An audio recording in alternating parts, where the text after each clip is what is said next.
Now that you can auto-tune a vocal or quantize drums to perfection, music has lost its magic. Everything was better when it was recorded to tape, and now all these new editing tools take the life out of music. At least that's what some people seem to think. Welcome to the studio. My name's Jacob Samario, and I own a commercial recording studio called English Oak Recording that I started back in 2018. There's this myth that you can't fix imperfections on tape, that you have to accept them. Tape is this perfect organic medium, an exact representation of what happened in the room that day.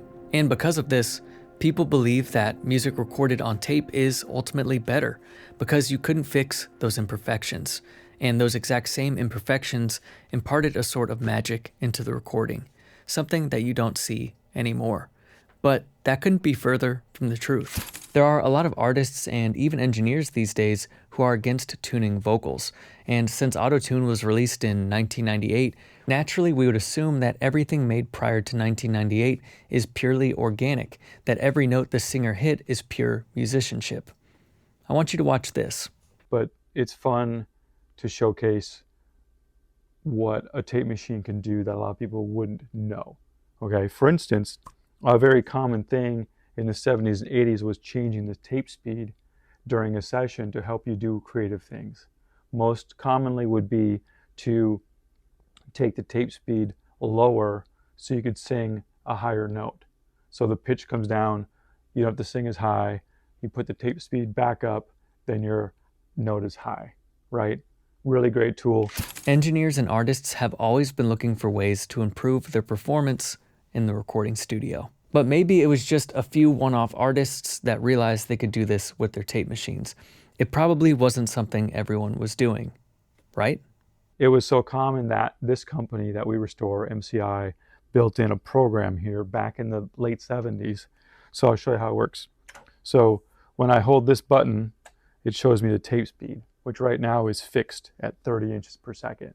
So let's say you're like, hey, Chris, I can't hit that high note in the bridge, bring the tape speed down a half step. I can switch to vari speed, and then as I bring this down, this window will show me there's a half step down. So I don't have to guess or have a chart or listen and know and tune or anything. I can just see it's a half step down. We record it, I put it back to fixed speed, and it goes back to 30 inches per second, the note comes up. That trick was so popular that MCI built it as a feature into their tape machines. My intuition tells me that a lot of the tricks engineers used to use when recording to tape are forever lost to time. These days, there's never been a bigger spotlight on what happens in recording studios. But when analog recording was at its peak, the recording studio was an often mysterious place, a place that artists went to for months at a time to return with hit records. We never really knew what happened behind those doors. There was no one around to document in detail exactly how engineers worked using analog tape. We have so much information about digital recording in the DAW, but really not that much information in comparison about analog recording. I believe that it's this difference in information that contributes to analog recording being seen as this organic, magical medium. One of the talking points you'll hear about tape is that you can't edit two independent performances together. Because of this, people believe that tape is this perfect organic medium where the performance was perfected from beginning to end. But there was one band that you might know about that did the complete opposite. In the Beatles' hit song Strawberry Fields, around the 1-minute mark, you can hear where they spliced two pieces of tape together from two independent performances. Those two performances were so different that they had to slow down the second one to complete the edit. When John Lennon says, "We're going down to Strawberry Fields," the entire song changes. It feels psychedelic and otherworldly. What's actually happening is directly on that line is where that slowed down take is edited into place. That edit is an often loved and accepted part of recording history. Which got me thinking, why does this new generation of audio engineers, my generation included, romanticize recording to tape? In the example of the Beatles, those edits that they made were destructive. Once they made them, there was no going back. They had to fully commit to the edit that they wanted to make. When you're working in a DAW, you don't have to commit to anything you don't want to. You can always redo the take to perfect it. You also always have access to perfectly clean recordings whenever you need them. and the convenience of working digitally becomes its weakness.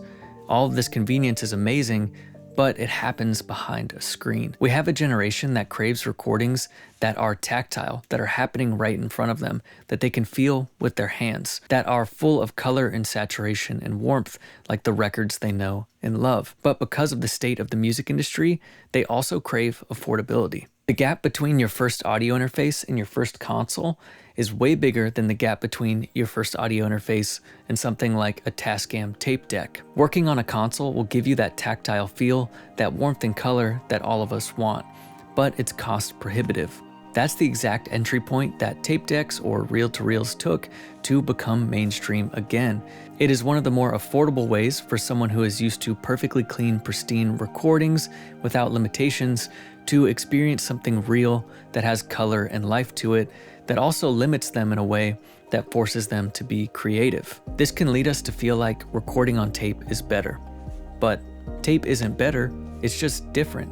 When we romanticize the process of recording to tape, it may be an indication of a deeper desire for real and tactile spaces to create, which is why recording studios are an important part of our culture and should be preserved for decades to come.